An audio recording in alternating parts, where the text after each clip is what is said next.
Hello, my name is Thomas Spanos, and I am absolutely honored to be invited to speak to you today on this momentous moment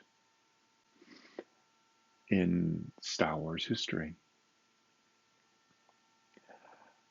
I would like to speak to you on the topic of bringing a character to life from minimal reference, a costume creation journey, if you will. The concept being that we may be drawn to a character that may or may not have been realized in the physical, full-sized world. One where decisions must be made to flesh out the details that make a costume look and feel authentic. Uh, oh, he's got his back turned to me now, but this mask helmet here is based on the first appearance of the Sith Emperor in Star Wars: The Old Republic, uh, Emperor Viate or Vitiate. I made this from screenshots of the video game character and then sculpted by hand. I would like to take a moment and introduce myself by way of my first experiences with Star Wars. I saw Star Wars in the theater and I was 6. And a lot of things were new to me as at 6, but this was something that has stayed with me my whole life. And I'm especially thankful to Mr. Lucas for that. Thank you. Um, Star Wars brought about so many new changes in our society, from cultural references, the toys, the toys, and the costumes. Um, Now, Halloween was always a big uh, celebration at my house, and my mother especially brought home the point that costumes should not be store-bought. In the 70s, of course, everyone had the little plastic masks with the slots that you'd stick your tongue in and they'd get caught, and the frequently unrelated vinyl ponchos um, to accentuate the mask. In my house, that would not stand. Uh, Following Star Wars and the toys, one of the first loves of my Star Wars toy life was the Jawa. And I decided that I wanted to be a Jawa. So my mother laid me on the floor and made a robe pattern for me out of burlap. I then took my cowboy boots and polished them black. I used my father's 70s 3-inch wide belts as bandoliers and a toy Ruger gun, which looked a little too realistic for today's safety tips. Um, but also I mentioned that we didn't have black face makeup. I wasn't going to put shoe polish on my face. But my mother came up with another idea, and that was to take a wine cork and burn it and use the soot to darken my skin. Uh, the Jawas are pitch black. Finally, Um, when it came to the eyes, my father came up with something of an ingenious event invention. He took a pair of spectacles that the glasses had been broken out of, welded a pair of dashboard lights to them. We used orange nail polish to make them orange, and hardwired them to D-cell batteries.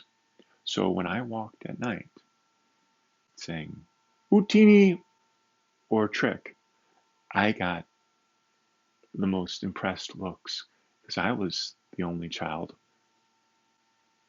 possibly for quite some space, that had light up eyes. It's that experience stayed with me and influenced how I dress and how I create. And I have to thank my father and my mother and my family for that.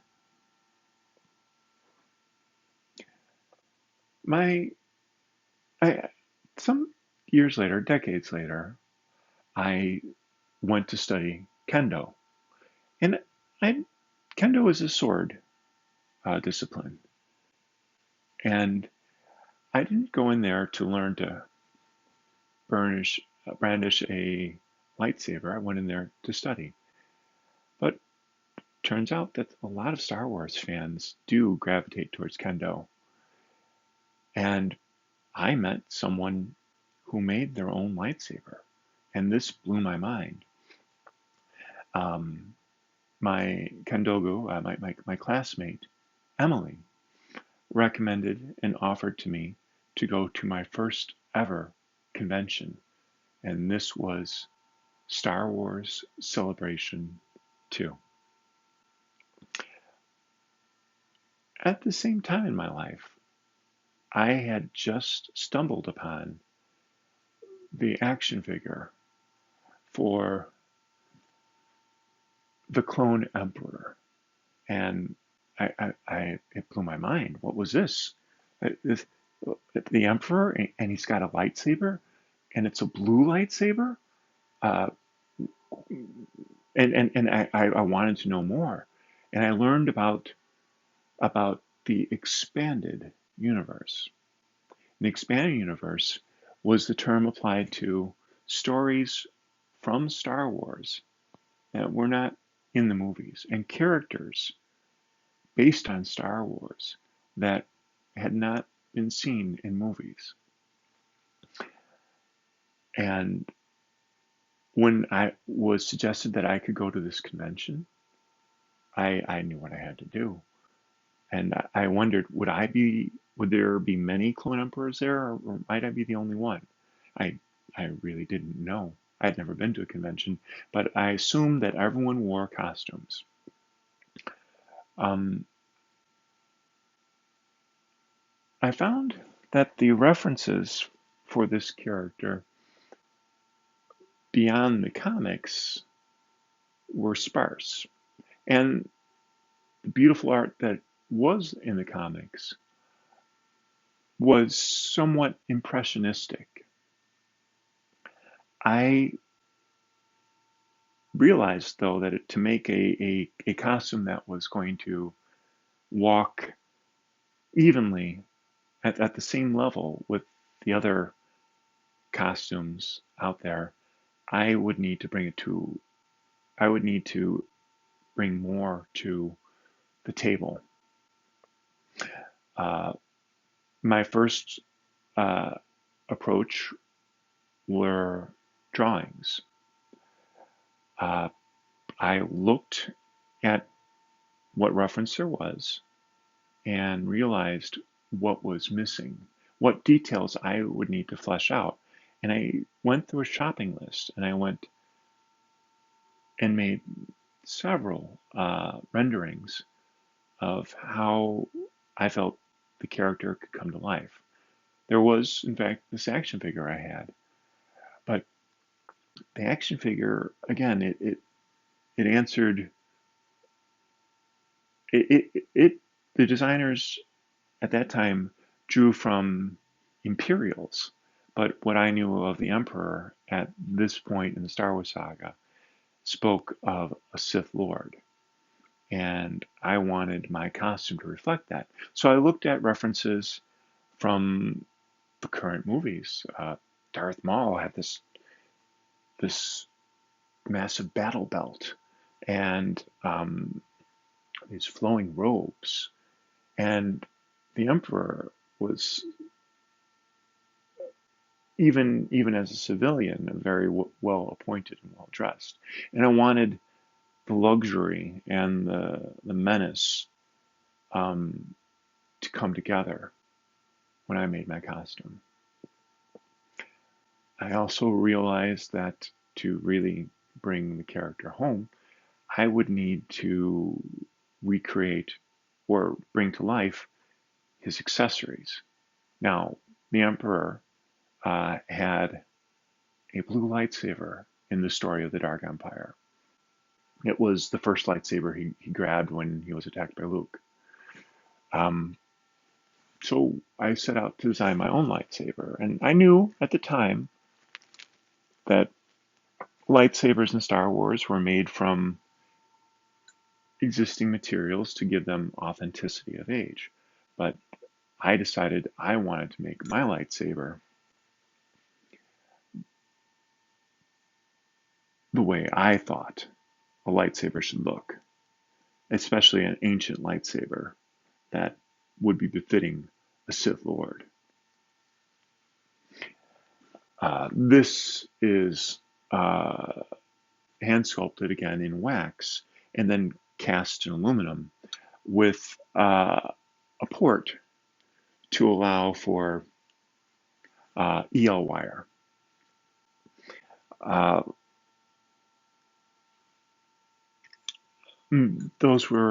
that was the technology in the early fan-made lightsabers. Not nearly as bright or uh, as exciting as the ones we have today, but really exciting for the time. I think I'll put this down here. I also realized that, well, not to get ahead of myself, while at the convention, I thought I would join File First Legion, which I was told was where you went if you had a bad guy costume and you want to be part of a larger community. Only when I approached them with my Clone Emperor costume, I was turned away. At the time, the membership officers didn't know anything about the expanded universe. Um, I would help with that some years later. I also realized that there was a costume contest and that I would want to try and join that. And when I did, I realized another aspect of the Clone Emperor was his holocron. And so I made um, one of the first holocrons that I know of to exist. This is even before the ones are made for the visual dictionary. And I think my holocron might be the only one yet to incorporate the holograph of the gatekeeper for the holocron. This is the hologram of Jedi Master Bodabas. He's got fiber optics in his eyes to conduct the light brighter to his eyes than the body. And he also has a special feature which I used during the Star Wars Celebration 2 costume contest. He has the electronics from the video game, from the board game Ask Xandar. So when I wave my hand over the light sensor, he answers questions, or he did. I have to rewire it. It no longer works at the moment. But he would answer questions like an magic 8 ball. And in game mode, um, at the end of the game, he would answer a longer question, and it'd always start with a phrase. And during the costume contest, I went up, and you have to remember, back then, costume contests allowed people to use microphones. It's too dangerous to do today, but back then, no one knew any better. So I went up to the microphone, and Sir Anthony Daniels, C3PO, was the MC, and he read my script. My script said, the Clone Emperor has been gathering his powers uh, outside in the galaxy center on his throne world Abyss, and he will now ask his captured Jedi holocron about the outcome of this costume contest. And when I went to ask a random question in AdLib, I accidentally pressed a button that started the win game scenario. And Boda Boss replied, "You win!" The audience laughed. I turned it off, realized that's all I needed to do. And I did win. I won first place at my first convention in the villains uh, costume category with my first costume. I later spoke with Trisha Beggar, I believe, uh, of one of the costume artists at Lucasfilms, and she questioned me about the construction of my costume and complimented me on the craftsmanship, and then made some comments which led me to realize that I could improve upon my suit with.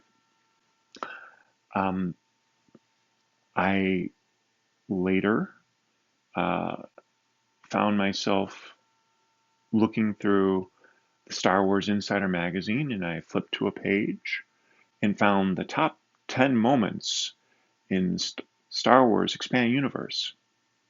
And I found myself as a Clone Emperor illustrated on that page, dead center. And I knew nothing about this article. I didn't know that I was referenced, but I was over the moon, and I made friends with the artist uh, Joe Caroni, and I met many other artists that way. And through this vehicle, we connected and grew uh, our love of the expanded universe together. I'm going to pause for a moment. Now, I say you can never have too much dirge. When I decided to make my dirge armor, uh, I was looking at two characters side by side. There was the Dark Forces Dark Trooper and the Gendy Tartakovsky Clone Wars, original Clone Wars Dirge. Uh, and I decided to go with Dirge because he was a little more uh, detailed and had more challenge to him. And it was something I thought would be more in keeping with what was popular. I didn't want to draw from something that was so obscure, no one would know what it was. Um, as it turned out, the number of years it took me to complete the costume, the character had kind of blipped off of radar. But I found that in full armor, I kind of helped uh, bring attention to this magnificent beast again. I had to start something new in order to make this suit. I had to learn some way to make hard armor. And with that, I joined, to do that, I searched out and found a new community in the dented helmet. And under the tutelage of a member I found there, under the screen name Judge Dwed, I learned the art of fiberglass. And I have been using it to this day. Um, Special thanks to the dented helmet for that matchup. I was I found that in order to create this character, again, I looked at every reference I could find. There were several action figures that were actually very nice, and um, multiple uh, 2D sources, including the animated shorts on the Cartoon Network and miniature storybooks from Dark Horse drawn in that cartoon style. But also, Dark Horse had a more realistic style of the character. And no one source had all the elements I thought were necessary to fully render and bring this costume to life. So I merged them and I added my own flair when I began to sculpt. And I sketched the character and painted the character over and over again, like Paul Dreyfus in, was it Paul Dreyfus?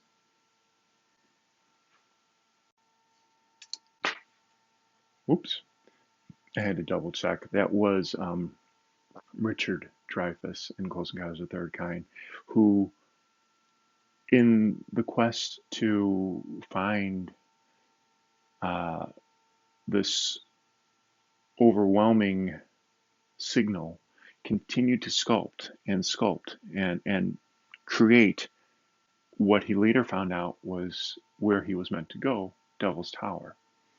And that's how I approached making this suit. I Every moment I couldn't work on it, let's say I was riding on a train, I would draw the character and his armament and his weapons and his gear just over and over again till I could recite it and visualize it in 3D.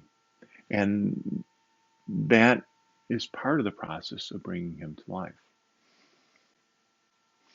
Um, I used to be proud that when I first wore the costume, it would, owing to the way I designed it, parts of it would bite me and mess up my hair. I get helmet hair and bruises on my arms and legs. I even got a cut one time from the armor, and I was, tough and proud. Um, Now I believe a better design would be something to be prouder of, something that didn't injure me to wear it. And that brings me into another thought, that to bring authenticity to your creation, ensure the fit. You might have to adjust the way a costume fits over time, but don't use your experience, whether you're going out on a costuming troupe or at an event at like a convention. If you realize, oh, this leg keeps slipping, or this shoulder keeps looking bad in pictures, use that experience and go back. Don't stick your stuff in a bin and forget about it, but say, you know what? Last weekend this didn't fit me. I need to do something about that, and do it.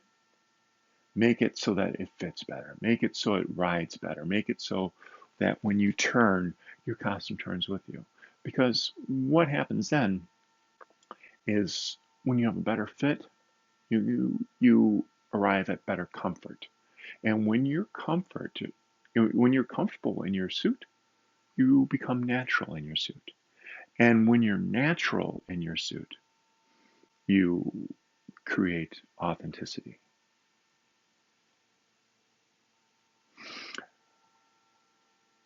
Another consideration I want to address is when we talk about armor and big threatening characters, and you're in a public setting, unless you're in a spook house, um, the other conventioners around you are there to enjoy themselves and not to be threatened. Uh, if you get a charge out of upsetting a smaller person or frightening someone, go work at a spook house. Don't do that with your costume. Um, how you act in your costume speaks to you speaks of your character as a person. And again, it's don't menace your fellows.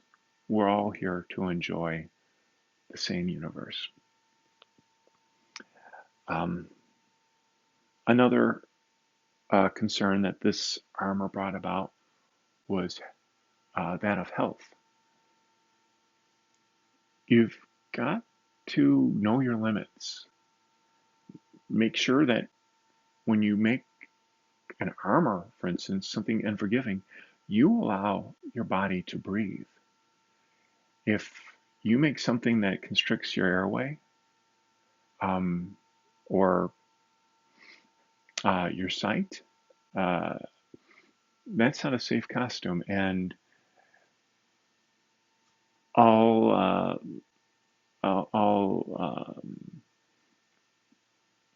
being tough aside, uh, it's not successful if it endangers you. I have another story, and if you'll excuse me for just one moment.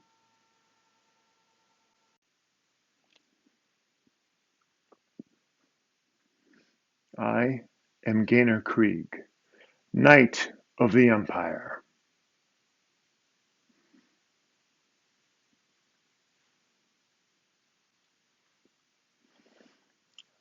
When we go to conventions, we have a unique opportunity to meet a collection of the artists and actors responsible for bringing this galaxy from so far away to life for us.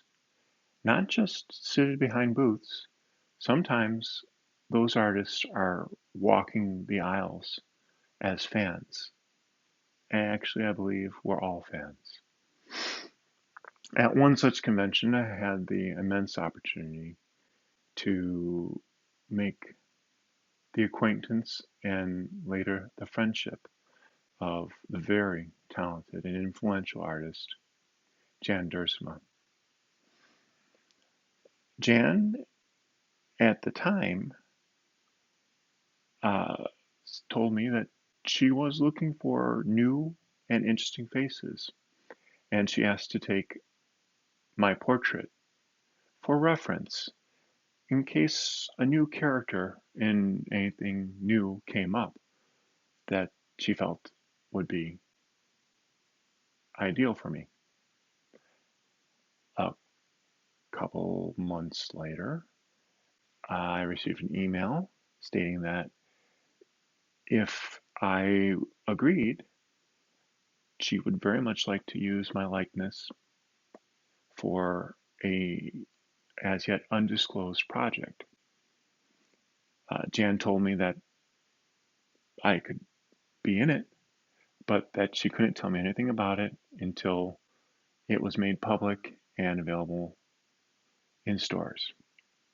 And when the day came, I rushed to my comic book store and I flipped through the pages, wondering what I might have inspired.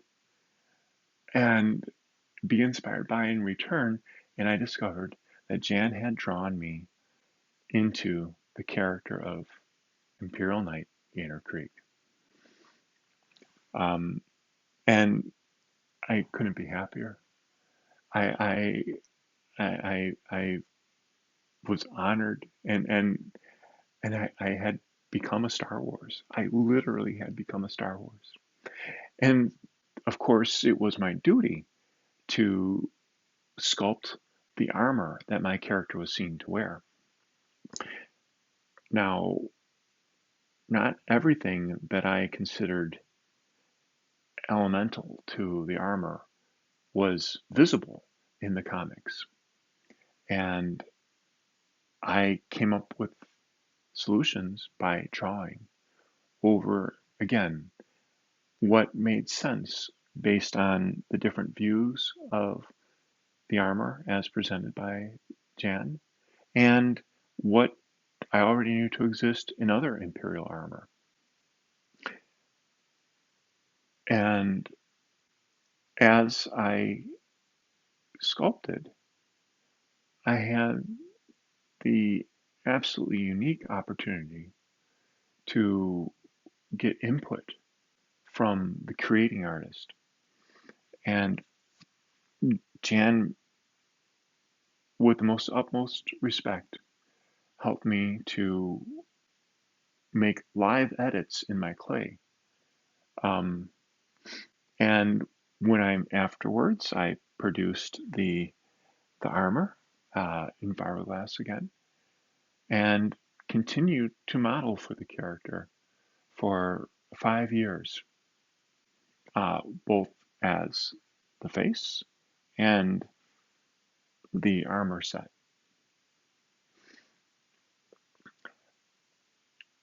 I learned a couple things at this juncture. One, that to bring authenticity to the character by reaching out to the creating artist. Sometimes they're available, and sometimes they are more than happy to lend a hand. You have to feel them out. If someone's busy, they're busy. Um, I also learned that in order to make this suit, I needed a body cast. And one of the things I learned at that time is don't suck in your gut to impress an ex-girlfriend who's helping you with a body cast. This might sound humorous, but when you make armor, it's rigid. And if you make armor to a sucked in gut, it's going to make it hard to breathe later on, unless you lose some weight, which I have. but but that not being it, whatever the case, you need to be true to your body. And if your body has one shape, you need to make your armor impressive to that shape. Celebrate your body. And in turn, the costume will fit naturally. And when it fits naturally, again, you can bring authenticity back to your character. Um, I loved uh, being this character, and I still love being this character. But there was one other event that made this amazing, and that was when at a party at Celebration 4, Daryl DePriest, Daryl DePriest of Hasbro's Boys Division came up to me and informed me that his company was making an action figure of me as Gaynor Creek. I, I still get shivers about that today, and it's I want to make a distinction. Having a toy made of you is a cool honor.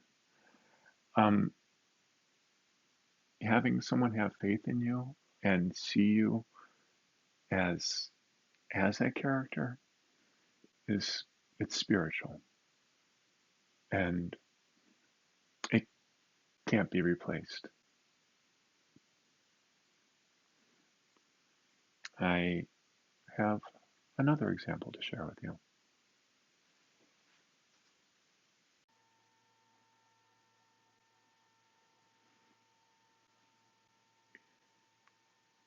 The most exotic character that spoke to my interests was Darth Bane. Not simply because of the opportunities for true organic sculpture, but because of my studies in entomology and my 20 years experience as the lead illustrator for the Encyclopedia Britannica. Uh, you see, at Britannica, I specialized in insects and arthropods. And when this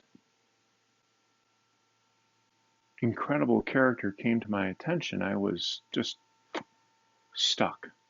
That was something, he was something I needed to be. And I, when I began this journey with this costume, uh, Drew Karpyshyn hadn't begun his book. Uh, the books that he drew upon hadn't been printed yet. I didn't get my information from the New Essential Guide images of Darth Bane, which came before The Rule of the Two.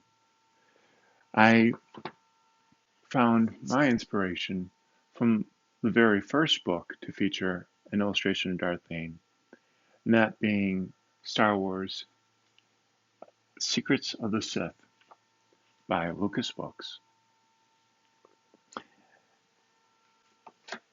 I mention this from the idea that when you want to create a character, you need to research your reference and don't be satisfied with the first things you find in Wikipedia and the first things you find online. Get it in your hand and keep going. Keep digging. There may be more to a character than what grabs your interest immediately. I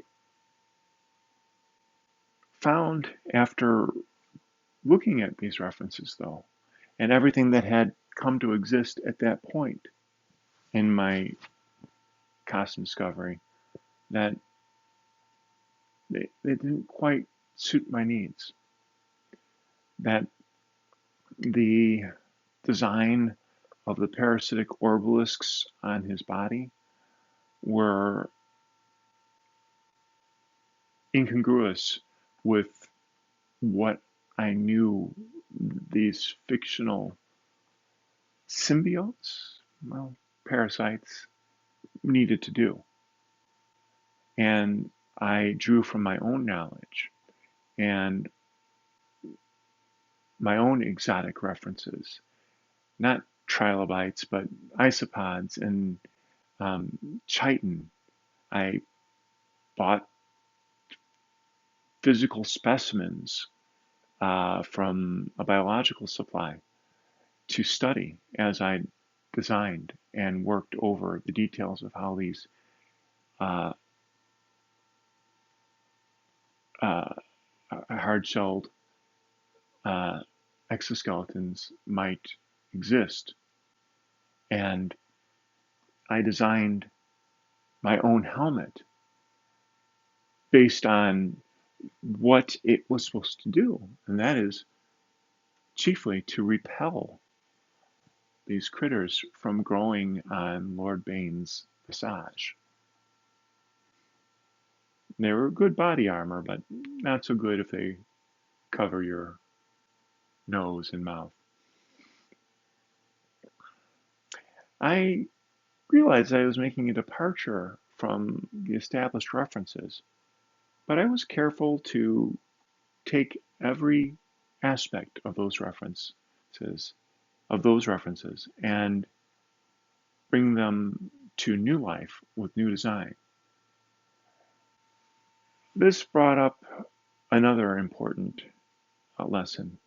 It's my costume, my rules.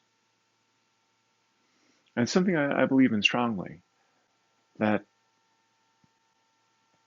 where references are lacking, we may choose to make our own. And if you make them strong and you believe in them strongly, they will carry your characters from a sketchbook into reality. Again, I've done this costume, I've worn this costume for almost 15 years now. And in that time, there have been numerous redesigns and reboots, total reconstructions of what the character is and what he appears as. And that's all right. That's fine. This is my character, and this is now my Darth Bane. And I believe when I put on this helm, I bring him to life like no other.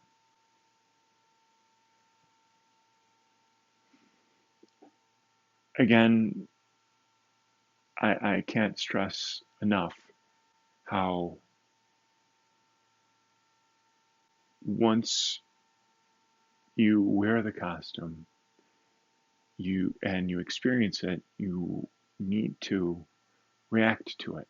And if it's not fitting right, you need to reshape it. If it's not moving right, you may need to redesign it.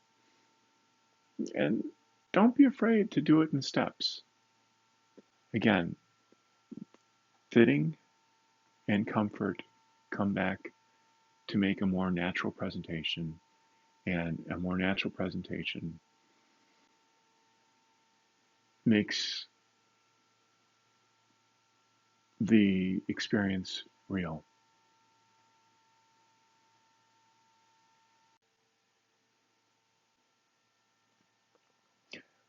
I have some final thoughts I'd like to share. These are other tools I use when I'm trying to bring a costume to life. If the character is, again, represented only in 2D, that could imply that some views will be missing. Um, before I commit to a full-blown sculpture, it's nice if I have a good map or plan to study. Uh, for in 3D terms, um, this means, well, for me, a maquette. And a maquette uh, being a small version, or a small sculpture, quick sculpture, to guide me as I make the full armor, or mask, or prosthetic. Right now, um, my beloved Dirge is scheduled to make a comeback, this time in under the Marvel banner.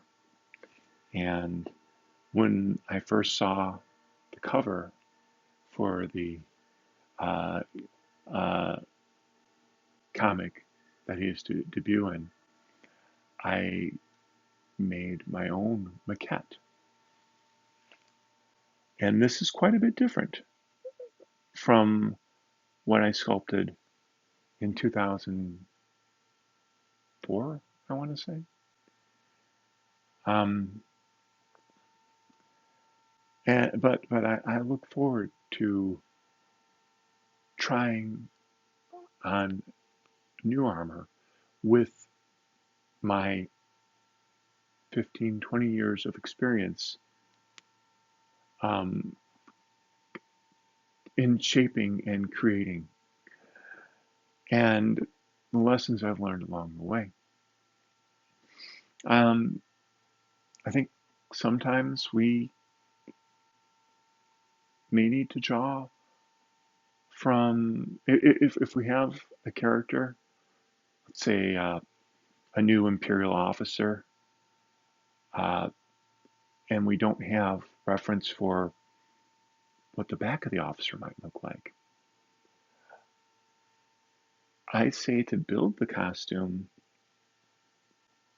filling in for those missing components using other like reference that we can say, oh, well, the back of this uh, uniform is plain, just like all the other Imperial officers.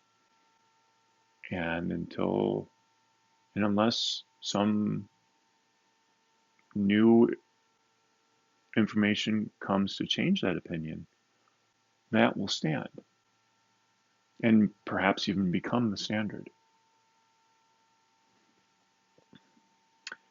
Uh, Beyond drawing a character or even sculpting uh, the character, another quick tool for imagining and bringing a character to life is photo editing, where you can take your own person, perhaps, and play with an actual 2D digital image using parts from other costumes you found, or other parts you'd like to incorporate, and build a 2D image on a digital structure as another form of sketch to realize your dream. Finally, I like to suggest, excuse me, I might pause for just a moment.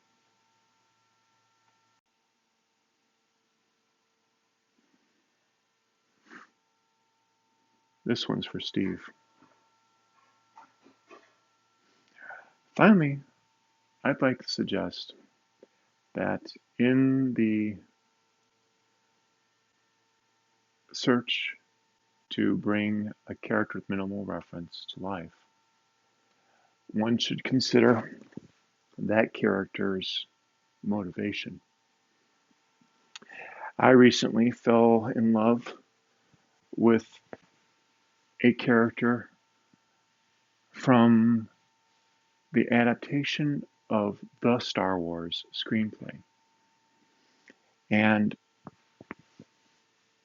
after all of the hype and press release images, the character itself existed for 2, 3 pages and just a handful of panels.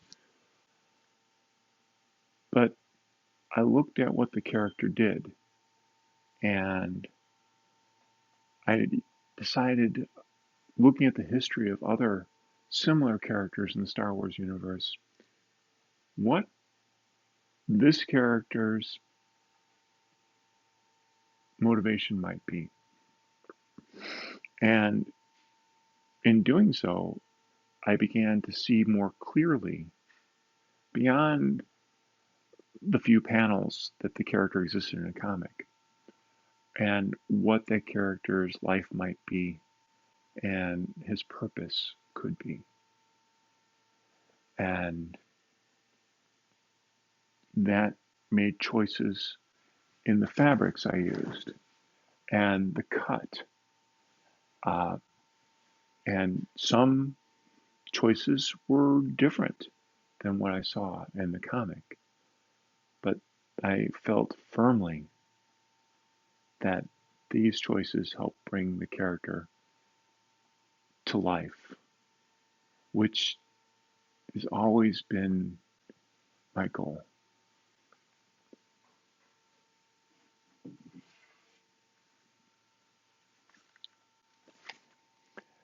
I'll leave you with the thought that this is about having fun. That when you make a costume you enjoy, confidence can follow.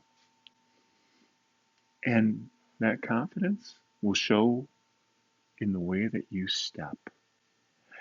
Others will pick up on that.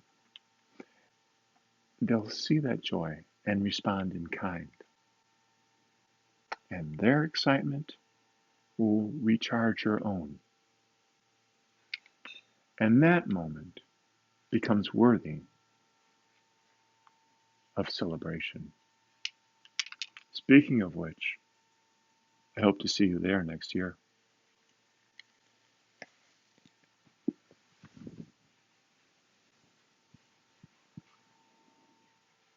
And feel this power flow throughout your every creation.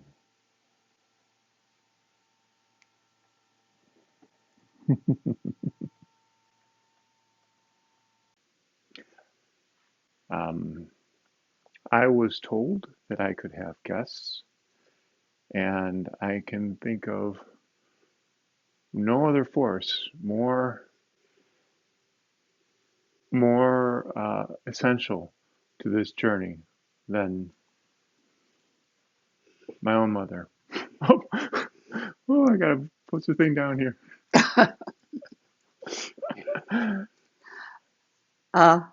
44 years ago, we took Thomas and his baby sister to see Star Wars.